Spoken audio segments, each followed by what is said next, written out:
Assalamualaikum warahmatullahi wabarakatuh. Perkenalkan, nama saya Desmiralda dengan NIM 16612275. Di sini saya akan memaparkan hasil penelitian saya, yaitu pengaruh pengembangan sumber daya manusia terhadap kinerja pegawai, studi kasus Dinas Perhubungan Kota Tanjung Pinang. Oke, lanjut. Bab 1, pendahuluan, latar belakang. Masalah sumber daya manusia masih menjadi sorotan bagi organisasi untuk tetap dapat bertahan di era globalisasi. Sumber daya manusia mempunyai peran utama dalam setiap kegiatan organisasi. Hal ini menunjukkan bahwa sumber daya manusia merupakan kunci pokok yang harus diperhatikan dengan segala kebutuhannya. Sebagai kunci pokok, sumber daya manusia akan menentukan keberhasilan pelaksanaan kegiatan organisasi, tuntutan organisasi untuk memperoleh, mengembangkan, dan mempertahankan sumber daya manusia yang berkualitas semakin mendesak sesuai dengan dinamika lingkungan yang selalu berubah. Dalam organisasi pemerintah, kinerja pegawai dalam melakukan tugasnya sering tidak sesuai dengan yang diharapkan masyarakat. Mereka sering melakukan kesalahan yang tidak seharusnya terjadi, misalnya sering tidak masuk kerja. Hal ini akan berakibat tidak baik bagi organisasi karena pekerjaan menjadi sering tidak selesai pada waktu yang ditentukan. Oke, lanjut.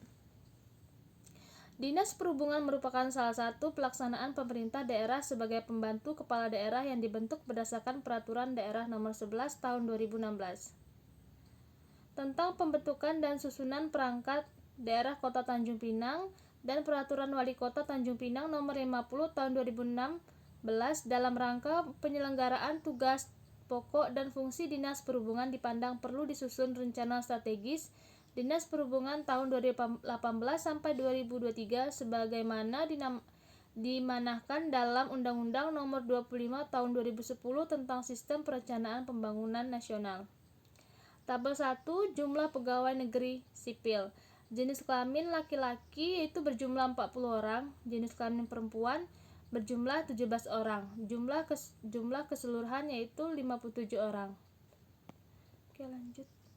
Tabel 2, jumlah tenaga honor atau kontrak. Jenis kelamin laki-laki itu berjumlah 58 orang, jenis kelamin perempuan itu berjumlah 4 orang. Jadi total keseluruhannya itu 62 orang. Oke, tabel ketiga yaitu jumlah pegawai berdasarkan unit pekerjaan. Yang pertama, unit pekerjaan bidang sekretariat itu berjumlah 23 orang. Yang kedua, bidang lalu lintas jalan itu jumlah 43 orang. Yang ketiga, bidang angkutan jalan itu berjumlah 29 orang. Yang keempat, bidang pelayanan itu berjumlah 25 orang. Jadi jumlah keseluruhannya yaitu 120 orang. Oke, lanjut. Dapat disimpulkan dari ketiga tabel di atas, terdapat 120 orang pegawai Dinas Perhubungan Kota Tanjung Pinang yang dimana pegawai negeri sipil sebanyak 57 orang dan tenaga honor kontrak sebanyak 63 orang. Berdasarkan Peraturan Daerah Kota Tanjung Pinang Nomor 11 Tahun 2016 tentang Perangkat Daerah Kota Tanjung Pinang, Dinas Perhubungan Kota Tanjung Pinang mempunyai tugas pokok pembantu wali kota melaksanakan urusan pemerintah yang menjadi kewenangan daerah dan tugas pembantu yang diberikan di bidang lalu lintas jalan, angkutan jalan, pelayanan, dan udara. Oke, lanjut.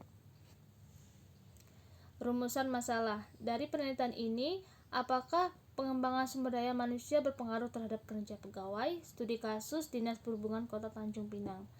Tujuan penelitian. Tujuan penelitian ini mengetahui seberapa besar pengaruh pengembangan sumber daya manusia terhadap peningkatan kerja pegawai. Studi kasus Dinas Perhubungan Kota Tanjung Pinang.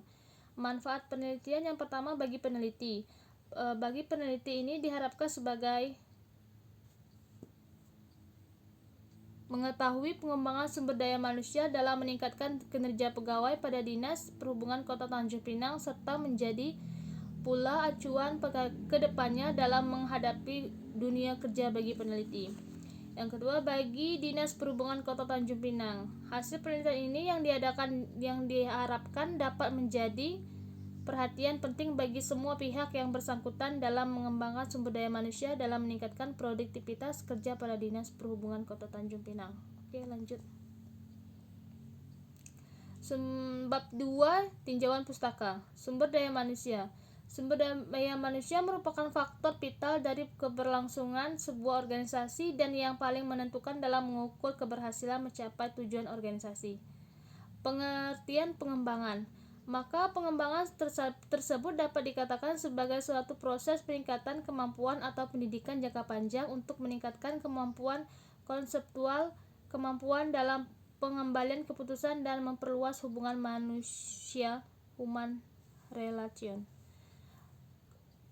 Komponen-komponen pengembangan antara lain dibagi menjadi 3, yaitu yang pertama, tujuan dan pengembangan harus jelas dan dapat diukur. Yang kedua, para pelatihan harus ahlinya yang berkualifikasi memadai. Yang ketiga, materi pengembangan harus disesuaikan dengan tujuan yang hendak dicapai. Dapat disimpulkan bahwa pengembangan sumber daya manusia adalah upaya yang dilakukan oleh manajemen untuk meningkatkan kompetensi pegawai dan kinerja dari suatu organisasi melalui program-program pendidikan, pelatihan, dan pengembangan. Oke, lanjut. Hubungan pengembangan sumber daya manusia dengan kinerja pegawai. Pengembangan sumber daya manusia bertujuan untuk menghasilkan sumber daya manusia organisasi yang andal dan memiliki kompetensi yang sesuai dengan kebutuhan organisasi. Tujuan pengembangan sumber daya manusia pada akhirnya adalah untuk menciptakan pegawai yang memiliki kinerja yang baik dengan cara meningkatkan kemampuan mereka untuk dapat bekerja lebih baik. Jika kinerja pegawai sebelumnya adalah positif, maka pengembangan sumber daya yang diberikan bertujuan untuk semakin meningkat potensi pegawai tersebut dalam proses menapaki jalan karir. Sedangkan bila kinerja sebelumnya negatif, maka tujuan mengembangkan sumber daya manusia adalah untuk memperbaiki agar menjadi baik dan positif. Oke, selanjutnya, kerangka pemikiran. Yang pertama, pengembangan sumber daya manusia menurut Siregar tahun 2009. Yang pertama yaitu pendidikan dan pelatihan, yang kedua kegiatan non-diklat, yang ketiga tugas belajar, yang keempat promosi. Yang kedua, kinerja pegawai menurut Sulistiani tahun 2003. Yang pertama ada kualitas, yang kedua ada kuantitas, yang ketiga ada ketetapan waktu, dan keempat kehadiran, yang kelima dampak interpersonal. Oke, lanjut. Penelitian terdahulu. Menurut Haji Mas Komariah tahun 2017, yaitu tentang pengaruh pengembangan sumber daya manusia terhadap kinerja pegawai di kantor kelurahan Rapak dalam Kecamatan Loa, Jalan Lilir, Samarinda, Seberang. Yang kedua, Fabrisma Ramadia Vindarti tahun 2016, yaitu tentang pengaruh pengembangan sumber daya manusia terhadap kinerja pegawai pada kantor Badan Kepegawaian dalam daerah Provinsi Kalimantan Timur. Yang ketiga, Widya Rase Amanda tahun 2014, yaitu tentang pengaruh pengembangan sumber daya manusia terhadap kinerja pegawai PT Bank BNI Syariah Cabang Damawangsa, Surabaya. Yang keempat, Dia Rusmi Ningsih tahun 2010, yaitu tentang pengaruh pengembangan sumber daya manusia terhadap produktivitas kerja pegawai pada PT Cakra Guna Cipta Malang. Yang kelima yaitu Sehat Siregar tahun 2009, tentang pengaruh pengembangan sumber daya manusia terhadap kinerja pegawai, studi kasus pada Dinas Perhubungan Kota Medan. Oke, lanjut.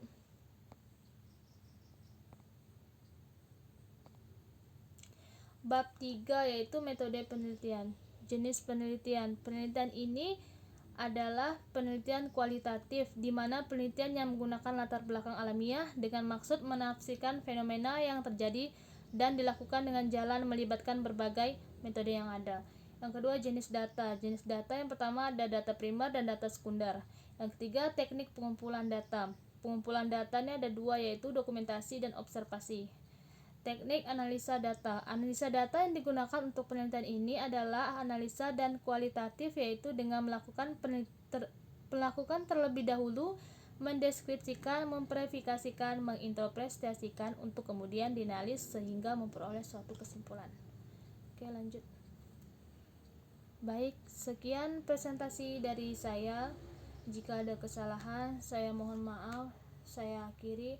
Assalamualaikum warahmatullahi wabarakatuh.